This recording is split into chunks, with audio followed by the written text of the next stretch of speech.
Welcome, everybody. It's your boy, the Versace Stoner. We're here on a very special episode of the VSW podcast. Tonight, we're going to be talking with a very special guest, Michael Kevin Lovett. We're going to give him a call right now. He has a lot going on. He's going to tell us all about it. We are very, very excited for this. So let's give him a ring.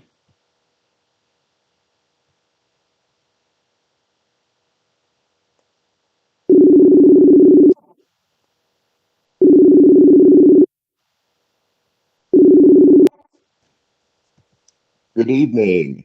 Good evening, Michael. My name is the Versace Stoner. This is the VSW podcast. I welcome you on. Thank you. Thank you. It's an honor. Um, just a little bit about what I do. I cover the independent local wrestling scene from about New Jersey to Maine. I like to go to a lot of the shows, and talk with a lot of the talent, especially in the Northeast. A lot of the talent seem to get on TV and make it far very Yes, quickly. sir. I find that to be very motivating to even other wrestlers outside of the area. So I like Yes, to sir. put eyes and ears on the industry, and somebody who's getting a lot of eyes and ears right now is you. Oh well, thank you. Thank you. That's good to know. That's good news. Yes. So, like I said, welcome to the show. Floor is yours. You can open up. Tell us a little bit about yourself, how you got into things. Love Sure, to know. sure. Okay. Well, my full name is Michael Kevin Lovett, and I broke into. Well, I did some acting as a child, and simple stuff, plays and school and things like that. But I was a big fan of wrestling as a kid, and I watched all of it, everything from the Memphis stuff that we got here, all the way up to the WWE stuff on USA Network and Saturday Night's Main Event, all that. So eventually, in 1999, I think I was about 23 years old, and I was presented with an opportunity to get involved, and it was with a local Tennessee group by the name of Southern Extreme Wrestling, and that was run by Sir Mo of the tag team Men on a Mission, Oh, okay. ex ex WWE guys. Had the tag team titles for a few days, I believe, and I trained at the old Excalibur Gym in Madison, Tennessee. They just had an old ring in there, and took a few bumps. I probably had 6 weeks of training or so, and started having some simple matches with those guys. Squashes, tags, battle royals, whatever I could handle. And long story short, I got married the first time, and she didn't like me being involved with it, so I walked away from it. Trying to make the quote unquote marriage work, but inevitably that marriage fizzled about 2 years later. And I went to college and I got a degree, and after that, I was presented again to get back into it. So that was with TWR, Tennessee Wrestling Revolution, out in let's see, just outside of Dixon, Tennessee. And it was I came up with a crazy, Lord of the Rings type gimmick called Fable, and had like a bad guy, good guy alter ego. The fans loved it out there, and it got over well. But at that point, we had gotten into the ruthless aggression era, Yep. so called, of wrestling, and So the Attitude Era, you're looking at about like 2002, 2003. right, it was the Attitude Era was winding down, All the and companies kind of merged. WCW was bought out. ECW bought out. right, right. It was the buzz about wrestling was starting to die down, and there just wasn't as much going on locally. Yep. So that run lasted about 6 months, and uh, one night, one of the guys I was working with in a tag match, he bumped into a fan that was holding a cup of hot coffee, and there was a big fight that broke out, and they wound up losing the venue. So that run was over there. But I had a couple of matches in 2007. Nothing really came of it, and then the stuff in wrestling just kind of thinned out. So I had some buddies in the acting world that were acting in film and television, simple things. So I thought, maybe I'll go give that a try. And so I made some connections, and I wound up doing some simple commercials locally, things like that, and that led to working as an extra in things like, let's see, the show Nashville when they were on CMT. Yep. I had some, work as an extra on there, and 700 Club, independent films, things like that. But once I did that, I very quickly racked up about 50 film credits or so, Yep. and very quickly, yes, sir. And that And opened up that the all goes on the IMBD there, right? yes, sir, yes, sir. I have an IMDb page, and the credits are listed on there. But that got the eyes of wrestling back on me, and I was presented with an opportunity to work as a manager one night in Woodbury, Tennessee, and had really great chemistry with a local by the name of Gunnar Daniels, and we just had really great chemistry. And so he invited me to go out to Dunlap, Tennessee, at Great South Wrestling Federation, and be the general manager out there. And so that lasted about a year, and then after that, film started picking up again, and then that's pretty much where I'm at right now. But it's back and forth. Yeah, yeah. No, I was gonna go back for a second, like about the IMDb just because a lot of people don't know if you like go into there and you like just start, searching just any wrestler, it could be on TV or not. They all actually have like a movie page, even Sure, if it's sure, even if it's just for Monday Night Raw. It's still considered an acting role. absolutely, absolutely. And that's great that you kind of were able to kind of like find something to kind of balance it out when things weren't going with the wrestling, kind of just like kind of jump ship a little bit. Right, yes, sir. I've learned to springboard. I've learned to find something to bounce off of to get back to that level. And it's not always easy, but if you can make the right connections, you can do it. Now, let me ask you: you got some upcoming films coming up, or something being released really soon? Yes, sir. This weekend, actually, I believe it's Saturday, November 12th, the film Soldiers, A Soldier's Secret, that is by director Linda Lee and Timeless Dreams Productions out of Sparta, Tennessee. That is going to be playing in select theaters, all around the way. It's also playing at the drive-in out there locally in Sparta. So if you're out that way, everybody listening, you'll be sure to go out there and check it out. It's um, it's basically her son's story. It's about the things soldiers endure and the sacrifices they make and all that, and it's going to be great. So sure, yeah, yeah, you guys check it out. Very exciting, very exciting. Like I said I'm a movie person myself. I like a lot of different kind of films, mostly horror, but I dabble with all sorts of different things. And one thing I like about films is actually the independent realm because they're not so Hollywood driven. They're not based on special effects. It's more storyline driven. It's more to get you to fall in love with the story rather than the explosion of the one or two scenes. Right. Well, I mean, there is an audience for that. A lot of people, they don't like the big Hollywood movies. They like the local stuff. They like the smaller stuff.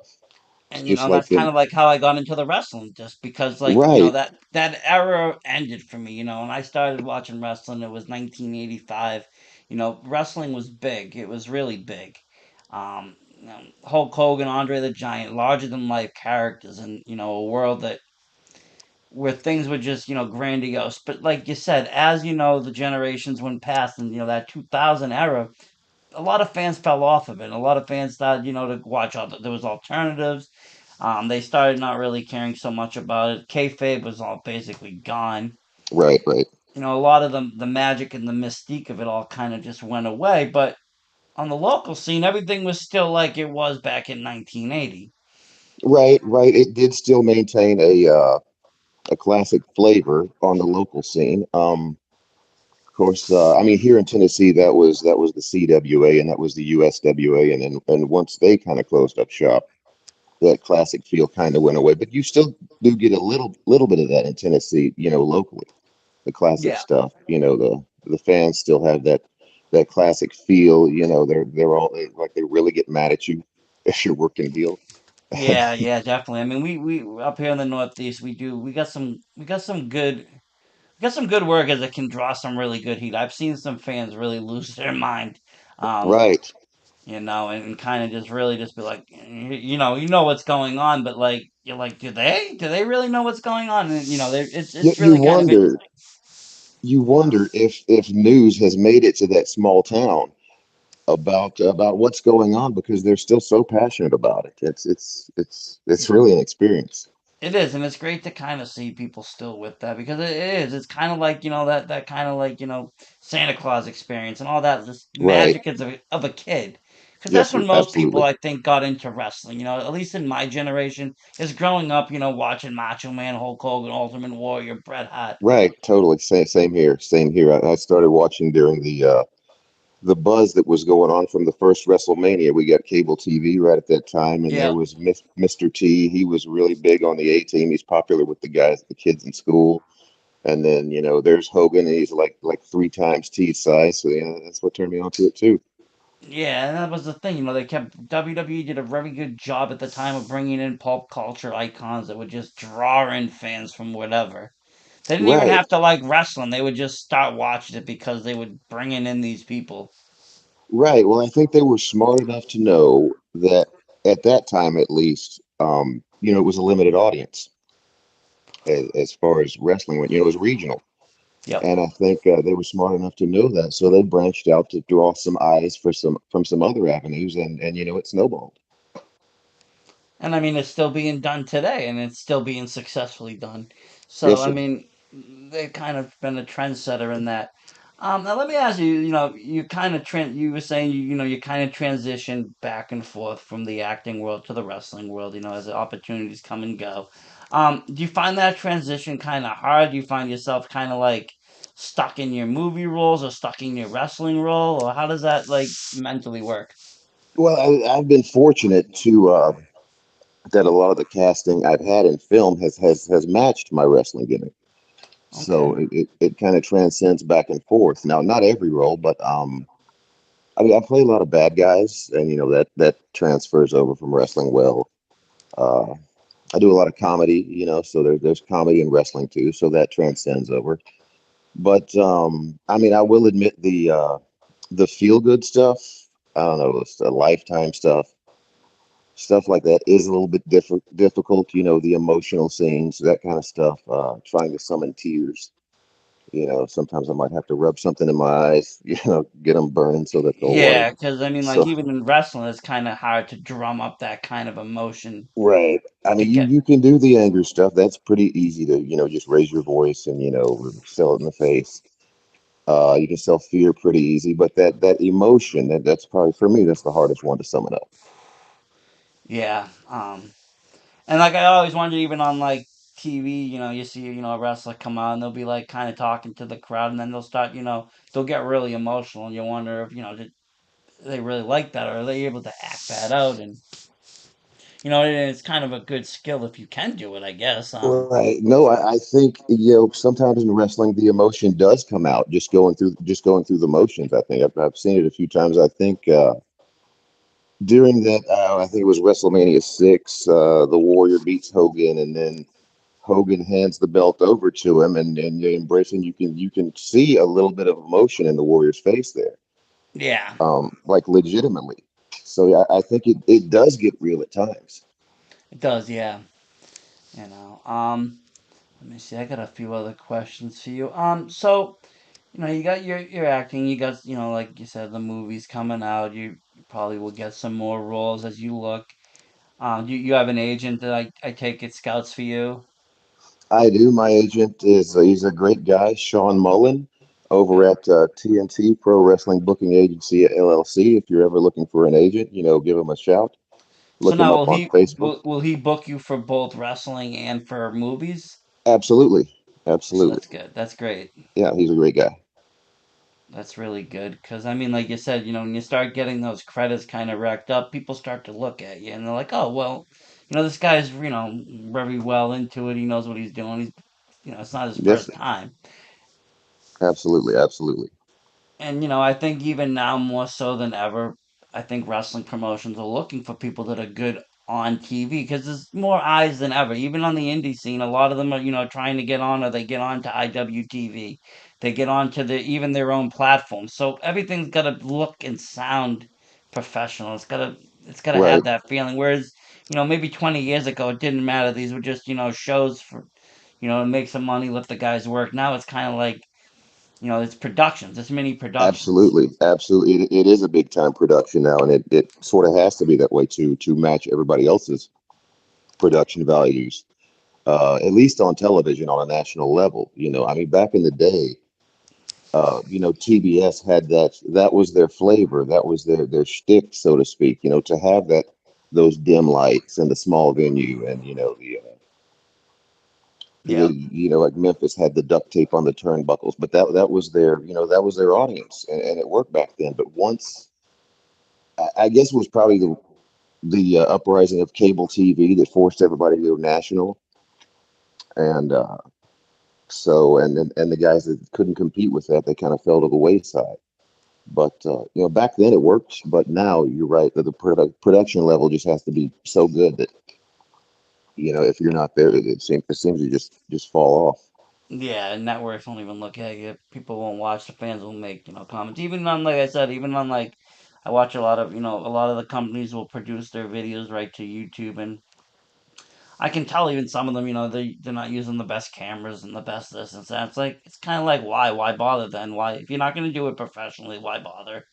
Right. But Well, I mean, if you could catch the right audience and have the right feel, I do believe there could be an audience for that. It would probably be a limited audience, but I don't know. I mean, like there's movies that have yep. had like handheld stuff. I don't know. I'm thinking of one Blair Witch Project, maybe Oh yeah, that had yeah. that had a handheld feel to it, and that was successful. So I think you could do that in Oh, wrestling. it It's just a definitely can matter of work. It definitely can work. But when you kind of size it up to, like, other major productions and other, like, clean cut products, it's kind of like your market does narrow down to, like, oh, it's right, just a little niche that likes this kind of stuff.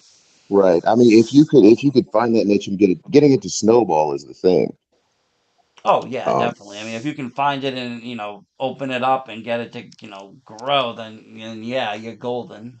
But right, it is but yeah, hard to but you kind of are right. find that. Right now, the thing is the bright lights and then the pyro and the big music, and right now, if you don't have that, it's going to be hard to get that snowball going. You're absolutely right. Yeah, I mean, it's like, in the 2000s, wrestling was kind of big, but nobody really wore gear. Everybody was kind of like in their, everyday clothes. That was the big thing back then. Right, right. Jeans, Now, t-shirts, like, all of that. people they want to see gear again. They want to see boots and, you know, everything. They don't want to see you just wrestling in your regular clothes. Right. Yeah, yeah. The muscles make a little comeback. Yeah, you're right.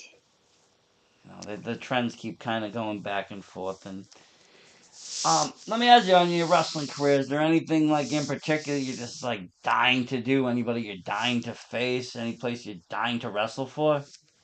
I mean, well, I came back in 2016 after a long absence, and I told myself I just want one last run.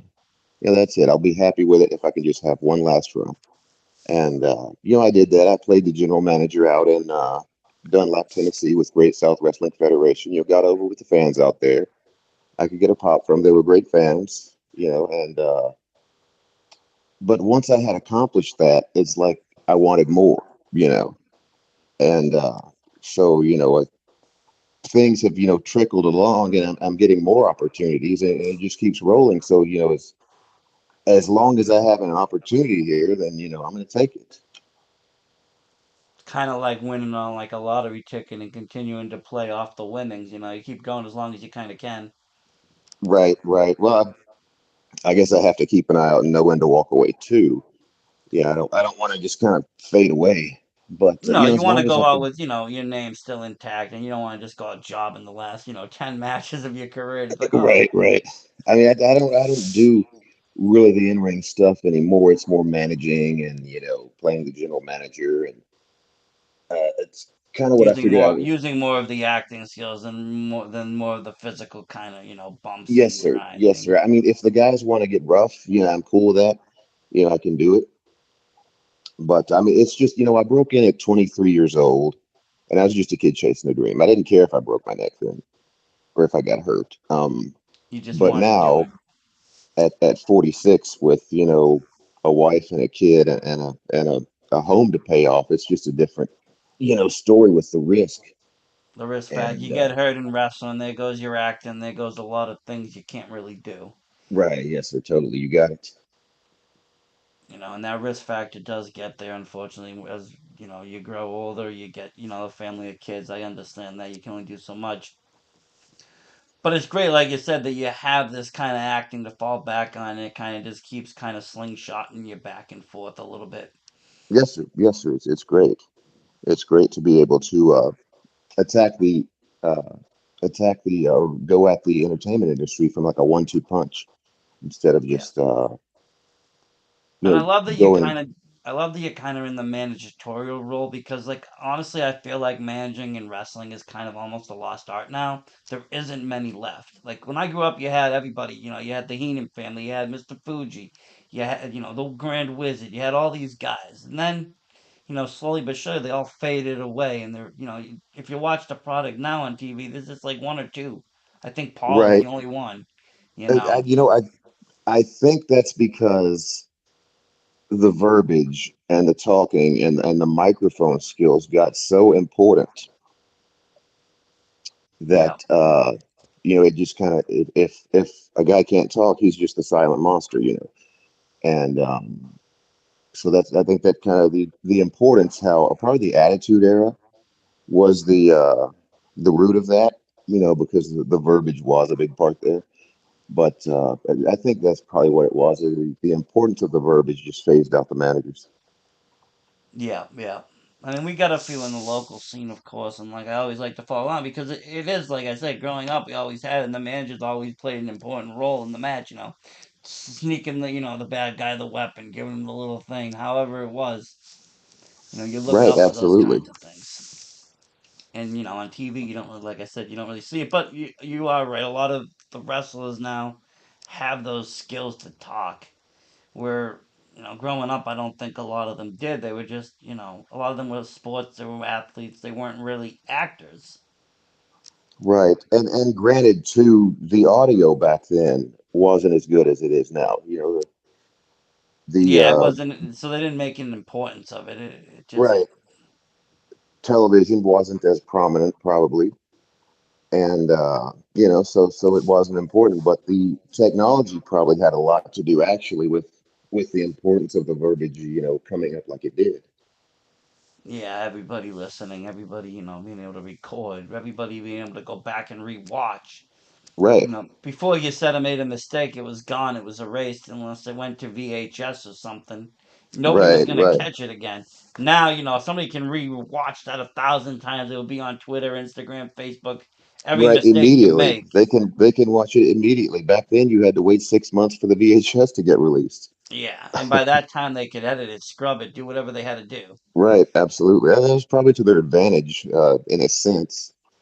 It But yeah, was probably, right, and nobody wants to put out an unedited, a product that's not up 100%. And WWE always pride themselves on that, being absolutely. They the were always the, premier. the king of production. Yeah, And they still are, in my opinion. I mean, right. no matter how much AEW or other companies want to come and rise, you're never gonna. It's like trying to go up against Disney World. They got too much heritage, too much history. You I can't agree. compete with that. I agree. You just can't. But this has been very exciting. I do like. I'm gonna.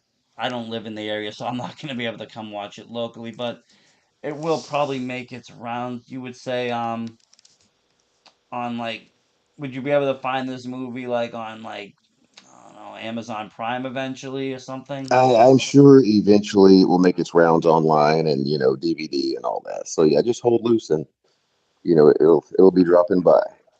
Very good. I do got some listeners though, and people that are from the south that might want to check this out though live, if they can get in and find where it's playing locally. And I do urge everyone to go and follow you on your social media accounts, so Thank they can you. get all the latest updates and information. Yes, sir. Thank you so much. But I'm gonna I have to say I thank you for coming on my show and talking, explaining, telling your story. I love hearing them. And thank you for everything you've done in the profession, and thanks for the movies you're making. That's great. Yes, sir. Thank you. Have yourself a great night, Michael. Okay. You too. Thank you for having me on. Bye bye. Bye. Wow, that is great, folks. And I am a big movie buff. Gonna definitely have to try to track these down, check them out. And that is great. Wrestling at its finest, and it's great that someone's able to find two things that kind of work together that can be used simultaneously. The wrestling and the movies. Great stuff going on here. Thank you everybody for listening. I appreciate it. I appreciate all my followers. Thank you so much. And we got more action coming your way this week. And a new XUC match has been released from Tough Decisions. The first match, Paul Michael versus Maniac Mike. That is up on the channel. You can check that as well. And a lot more coming your way here at the VSW podcast.